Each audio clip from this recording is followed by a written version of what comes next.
Second grade poets. So excited to have you back for another poetry lesson today. I hope that you are having lots of fun this week, writing in your big blue poetry book and listening to Mrs. Stirk's poems and reading as well. Can't wait to share with you what we're about to do today.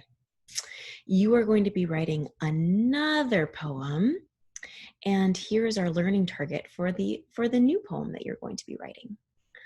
I can write a poem with line breaks, rhythm, or sounds. Don't panic if you don't know what those things are just yet, because we are going to talk about them together right now. Let's first talk about line breaks. In order to describe what line breaks are, I wanted to show you this is a picture of a poem that Mrs. Stirk wrote. So I wanted to show you this compared to when she revised, she edited her poem to include line breaks. So let's just take a look. There's her poem. I'm seeing 3 major big lines. 1, 2, 3. If we have breaks in the lines, that means we're kind of chopping them up. Hi-ya, karate chop. We're chopping up those lines. That's a break, so that we can have more lines.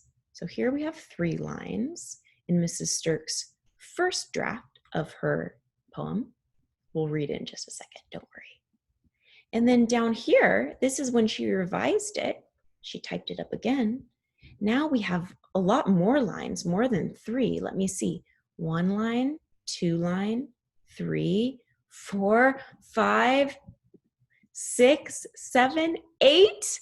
8 lines, plus her title at the top, of course.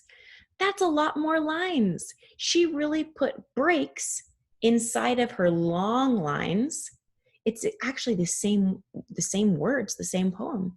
She just put breaks into them to make them look all stretched out. A lot of times poems end up looking like that, as I'm sure you're seeing in the reading videos from Mrs. Stirk. So now let's go back to the very first draft of Mrs. Stirk's poem. We're going to read it, and then we're going to read the second draft after she put the line breaks in to really see exactly those changes that she made and why she might have done them.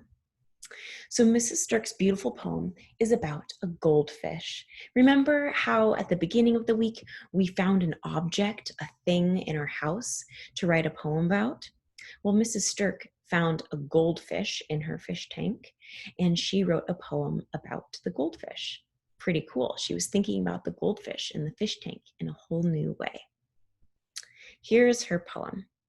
Goldfish flash gold and silver scales. They flick and slip away under green weed. This part here, this is green weed. It's like grass that grows under the water. But round brown snails stick to the glass and stay. This is the first draft of Mrs. Stirk's poem about goldfish. Now we're going to see how she adds line breaks. Same poem, she just has a title this time, Goldfish. I'm sorry, that's not her title. That just is part of the poem. I was confused. It starts off goldfish flash gold and silver scales. But now she put a line break there. Goldfish flash gold and silver scales. They flick and slip away under green weed, but round brown snails stick to the glass and stay.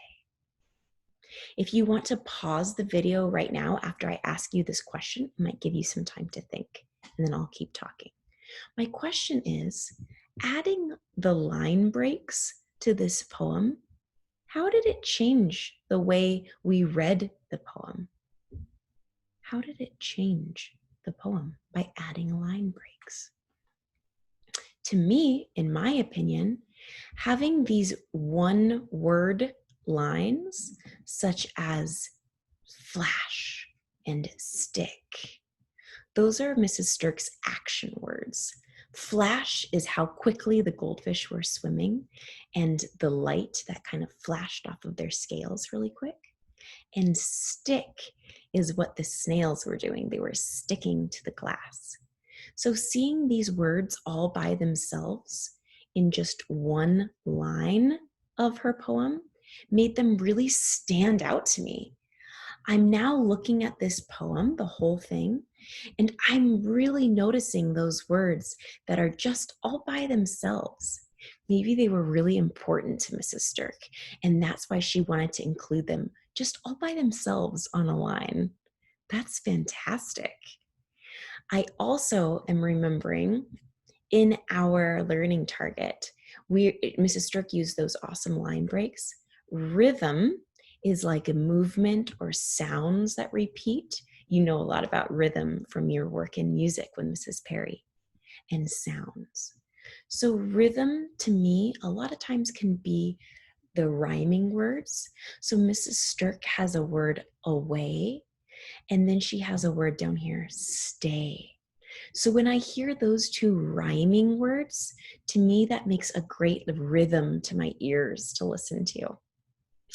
Because our learning target also includes trying out sounds in your poem, I wanted to give you an example of my poem from our first poetry lesson about that wooden spoon. And I wanted to include the sounds that I hear when the sauce is bubbling up. So I wrote, while the sauce bubbles, bloop, bloop, bloop. I wrote the sounds into the poem. Let's take a look at our learning target again, one more time. I can write a poem with line breaks, rhythm, or sounds. So choose one of those things to try out on your own today when you write a new poem, or go back to one of your old poems that you've already written this week in your big blue poetry notebook, and you can make edits. You can erase or write it again on the other page. That's what good writers do. We have a first draft of something, like Mrs. Stirk wrote this first poem, and then she's like, I want to kind of break up those lines to make some certain words stand out better and to have my rhyming words end at the end of the lines. So she did that. So then she wrote it again.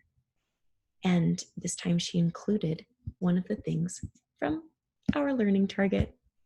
You guys are going to do this too, and it's going to be fantastic. Thank you so much, poets. Can't wait to see what you come up with. Bye-bye.